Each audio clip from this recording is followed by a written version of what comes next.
CBS 12 News starts now with breaking news. Thanks for joining us, everyone. I'm Liz Quidantes. Breaking now at 3, a construction worker trapped on a high-rise in downtown West Palm Beach was just freed. Officials say the person was hit with a rebar rod. Our Madeline Montgomery is live in downtown West Palm Beach with the very latest on what happened. Madeline? The construction worker is being rushed to the hospital now. He was just rescued from up here on the 13th floor. And take a look, we do have the video of this epic rescue of the construction worker floating down via crane on a stretcher from the 13th floor. A medical worker was attached to him the whole time. We're told a rebar wall fell on the worker. Firefighters here on the scene tell CBS 12 News today's winds made the situation even more complicated. Number one, today, with the wind, it makes it very tricky because we have 2 tag lines hooked up to them. So we're trying to guide them, and the wind's, of course, pushing them in a different direction. That's why we had to bring them off the side of the building that we did, so we could kind of block the wind as much as possible. At this hour, we're being told that the construction worker is in a stable condition, and it only took a minute for fire crews to get over there. We actually have a department right around the corner, and if you do want to watch that rescue video again, it's on CBS 12 News and on our Facebook page. For now, live in West Palm Beach, Madeline Montgomery, CBS 12 News. Thank you, Madeline. We are following more breaking news out of West Palm Beach. Let's take a live look now at St. Mary's Medical Center, where our crews just arrived. The Palm Beach County Sheriff's Office confirming to CBS 12 News that a deputy was injured on a call. Moments ago, we learned that deputy was trying to take down a suspect when the deputy was hit between 2 cars in Lake Worth. Many of you may have seen the deputy escorted along with the helicopter on I-95. We're working to find out the condition of that deputy in the hospital. We'll check in with our Jay O'Brien in just a few minutes. New developments in the Ukraine plane crash that killed 176 people. President Donald Trump says he does not think mechanical issues are to blame. CBS's Keith Craig is in New York with why officials think the jetliner was targeted. CBS News has learned the Ukrainian jetliner that crashed outside Tehran on Tuesday was likely targeted by an Iranian anti-aircraft system. U.S. officials are confident the Boeing 737 was struck by at least 1 missile that had been fired from the ground. President Trump believes the suspected missile strike may have been unintentional. It was flying in a pretty rough neighborhood, and somebody could have made a mistake. Some people say it was mechanical. I personally don't think that's even a question, personally. Sources tell CBS News that U.S. intelligence picked up signals of a surface-to-air radar being turned on. They said satellites detected infrared blips indicating the launch of as many as 2 missiles. Those blips were quickly followed by a third showing an explosion. There were no survivors among the 176 passengers and crew members on board. At some point, they'll release the black box. Ideally, they'd get it to Boeing, but if they gave it to France or if they gave it to some other country, that would be okay, too. Authorities in Iran and Ukraine initially suspected a mechanical problem caused the crash. Ukrainian investigators are on the ground in Iran, and there will be an international investigation into what happened. Kenneth Craig, CBS News. 63 Canadian citizens were among the victims of the crash. There were no Americans on board. A South Florida man is behind bars after federal authorities say he threatened to kill President Donald Trump. According to the Secret Service, 26-year-old Chauncey Lump went on Facebook Live wearing a towel over his head, saying, quote, "He killed my leader and I have to kill him." Officials say Lump was referring to top Iranian General Soleimani, who was killed in an airstrike last week. Lump told investigators that the video was a joke, but he's now facing charges for making threats against the president. Tensions in the Middle East and the United States' relationship with Iran are complicated issues, and they can be even difficult for adults to understand. But the way a lot of our children are learning about it is through social media. CBS 12's Kara Duffy popped into a 6th grade class that was talking about it. I stopped by the Green School in West Palm Beach and was shocked and really impressed, to be honest, by how much these kids knew about this international crisis. And much of the conversation stemmed from what they're seeing on social media sites like TikTok. Students in Miss Jenkins' 6th grade English class are weighing in on Iran's retaliation attack on U.S. forces in Iraq. I think they purposely did it so no one would get hurt, just to show that the U.S. that what they can do and just to tell them to back off. Teachers at the Green School in West Palm Beach are finding ways to incorporate what's going on right now into their studies. Their goal to educate and spark healthy conversation at school and at home. What are you seeing, not just in social studies class or the connections that we're making in ELA, but what are you talking about amongst yourselves or with your parents? How does that make you feel, or what's going on? It was clear social media played a big role in what these students see and hear. I think they should stop doing those TikToks on World War III because it actually happens. People will be a little scared. Students also acknowledge the power of social media when it comes to sharing inaccurate information, with some recalling posts they've seen spreading lies of an impending draft. In 2050, they're like, man, how'd you get out of the war? And everyone's like, I ran. I think the thing about social media is when people are scared or something bad's happening, they like to make light of it. So I don't think it's necessarily with bad intentions. It's just a way to process it in a happy-ish way. Kara Duffy, CBS 12 News.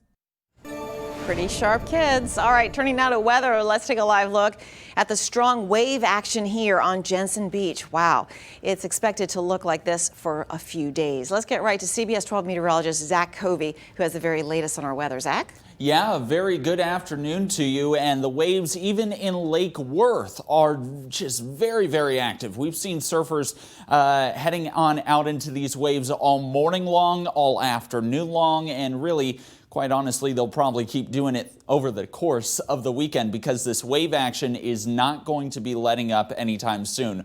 Across the Treasure Coast, we do have a lake wind advisory in effect until 7 p.m. I don't think this is going to be the only day that we have it, as winds are going to continue to stay elevated through the weekend. Take a look at our sustained winds right now. A 20-mile-per-hour sustained wind gusting to 29 there in Fort Pierce, a gust of 29 in Stewart, a gust of 28 in West Palm Beach, and 29 down in Boca Raton, as well as Wellington. Our maximum gusts so far today anywhere from 30 to 33 miles per hour. So it has certainly been windy. The reason why? Because of that area of high pressure and this new developing storm system. I'll explain a little bit more as we go on throughout the show, but the bottom line, over the course of the next several hours, the wind's not letting up, neither are the temperatures.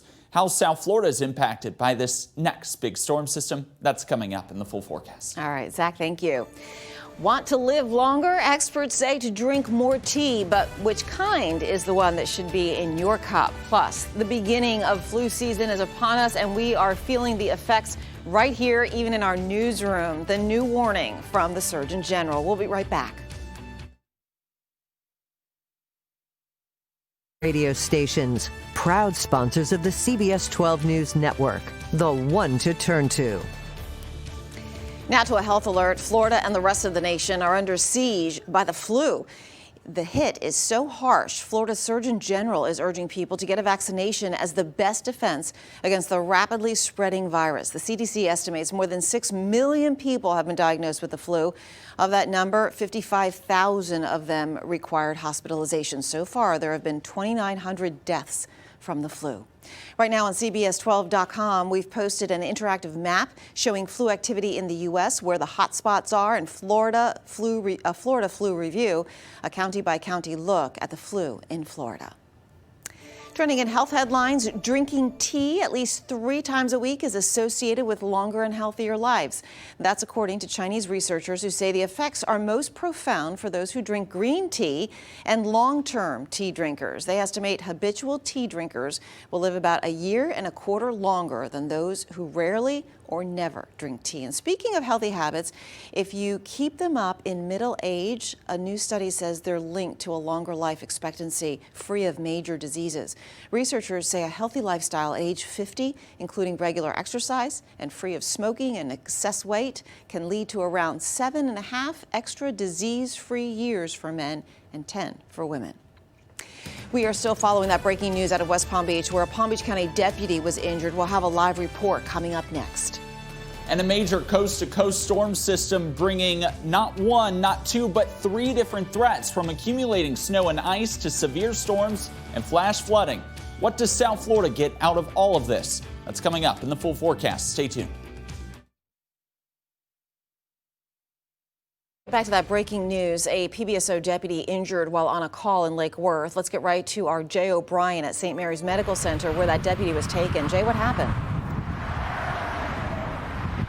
Liz, we're learning more and more every minute. This news is only about a half hour old, but this is what we know so far. A deputy was injured while trying to apprehend a suspect on a call in Lake Worth. That deputy, according to PBSO, was pinned between two cars, PBSO says, and then suffered injuries from a vehicle. That's how they word it. We don't know how exactly that took place. What we do know is that the deputy was then taken here to St. Mary's Medical Center in West Palm Beach. Eyewitnesses tell us that deputies, both in marked and unmarked cars, closed off exit ramps on I-95 while a procession of an ambulance, a helicopter above, and a police escort made its way here to St. Mary's Medical Center. As for the deputy's condition, we do not know that at this time. PBSO says they don't even know. We'll be updating you with information as it becomes available. Obviously, we're going to be hearing a lot more about this as the day progresses. Liz.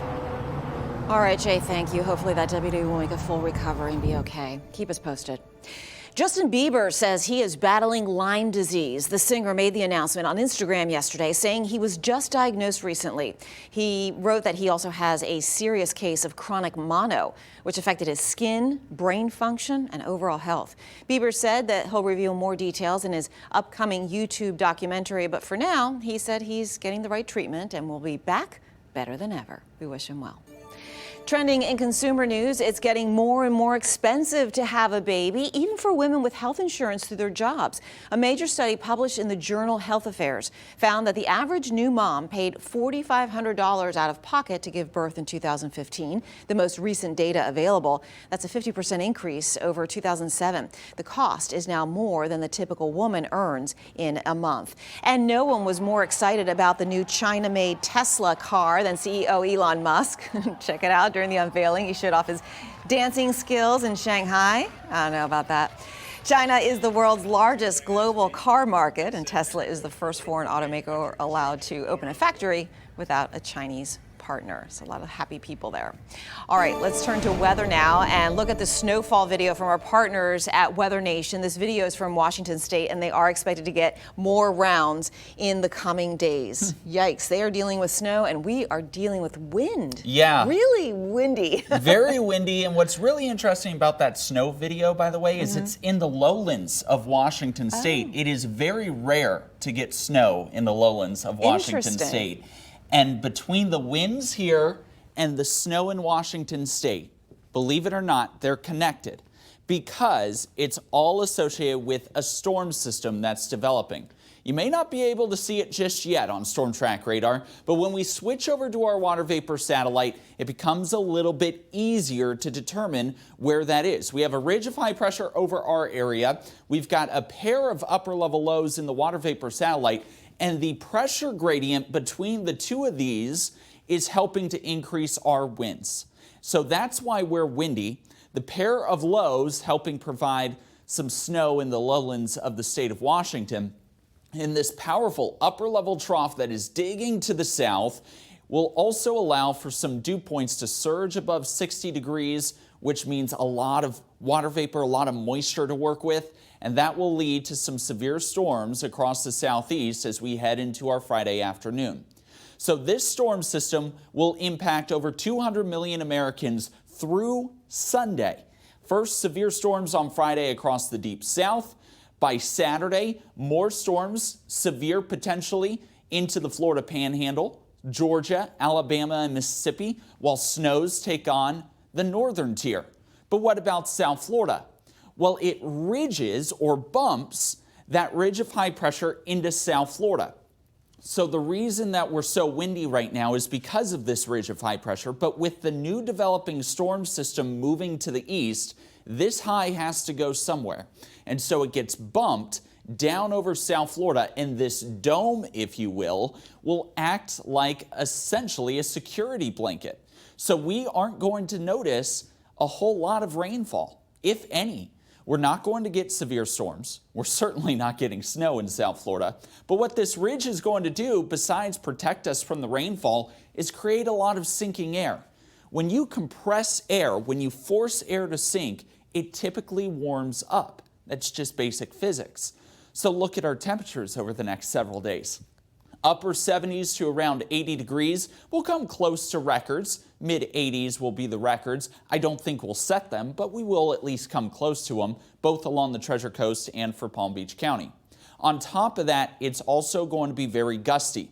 So even though we're avoiding the severe weather aspect, our winds are still going to be gusting, and this is just for Friday, up to 30 miles per hour. But it's really going to continue into our Saturday, our Sunday, and even Monday as well.